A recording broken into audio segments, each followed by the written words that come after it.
Good day, I'm Tamara McHale and this is your JIS News for Tuesday, August 18. The National Water Commission (NWC) has signed a $12 million loan agreement with the National Commercial Bank to rehabilitate 8 wastewater treatment facilities across the island. Work will be undertaken on treatment plants in Boscobel St. Mary, Ellison Flats St. Andrew, De La Vega City St. Catherine, Blackwood Gardens Kingston and Lionel Town Clarendon.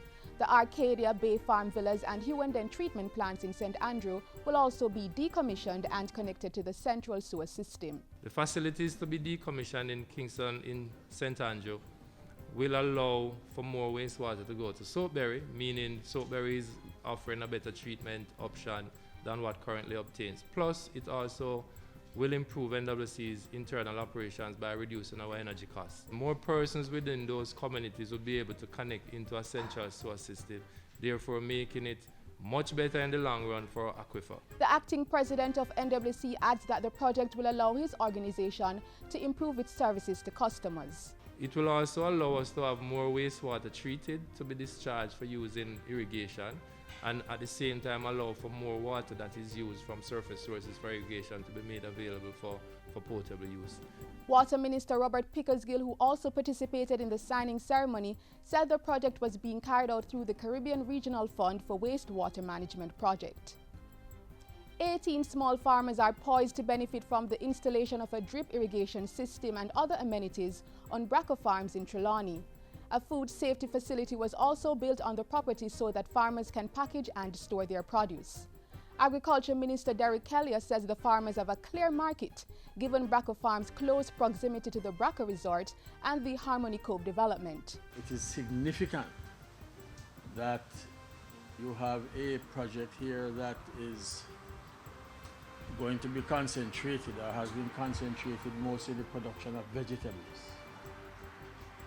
because that is one of the product line that the hotel needs more than anything else. The irrigation system and food safety facility were funded by the Jamaica Social Investment Fund (JIS) to the tune of $11.7 million. It was made possible through JIS's Rural Economic Development Initiative, which is funded by the World Bank.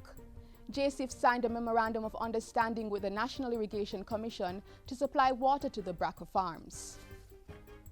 Meanwhile, JIS is reporting that over the past 18 years, it has spent more than $10 billion implementing over 1,600 social intervention projects across the island. The projects were funded through programs with multilateral agencies, including the European Union. JIS's Managing Director Omar Sweeney says the projects have impacted over 1 million Jamaicans in different sectors.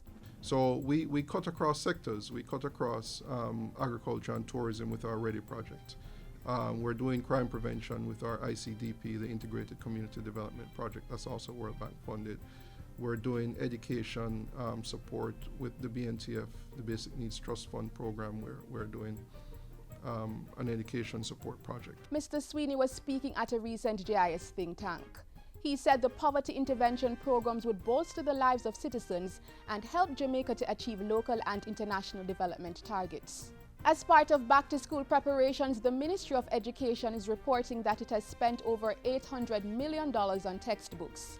Chief Education Officer Dr. Grace McLean says the ministry is moving to ensure that schools receive the books before the start of the new academic year on September 7. We have already started to deliver the books on the ministry's approved textbook list to our institutions for September, and that will continue until the first week in September, that 4 days that we have September 1 to 4. The Chief Education Officer was speaking recently on JIS's Issues and Answers program. She also reminded schools to use the ministry's approved textbooks. We are asking our teachers to utilize these books. It's very difficult on our parents, and the government is doing its part, and hence we can't afford to have the situation where we're putting additional burden on our parents to purchase books that are sometimes not used. Parents may contact the regional offices of the Ministry of Education to verify approved book lists. Details are also available at moe.gov.jm. Meanwhile, stakeholders will be assessing the status of the education sector at an upcoming conference in a bid to craft solutions and share best practices. Leaders from all levels of the education system will be participating in the inaugural Educational Leadership and Management Conference in Montego Bay, St. James. It will be held at the Holiday Inn Resort from August 20 to 21. So we are looking at 2 days of interactive, discussion, problem-based solutions, focusing on issues that are unique to Jamaica and deriving solutions that are unique for our context. The conference is organized by the Institute of Educational Leadership and Management Jamaica and the National College on Educational Leadership. It's being held under the theme Education, Leadership and Management in Jamaica, from Nursery to University. And that's it for JIS News Today. I'm Tamar McHale. Thanks for watching.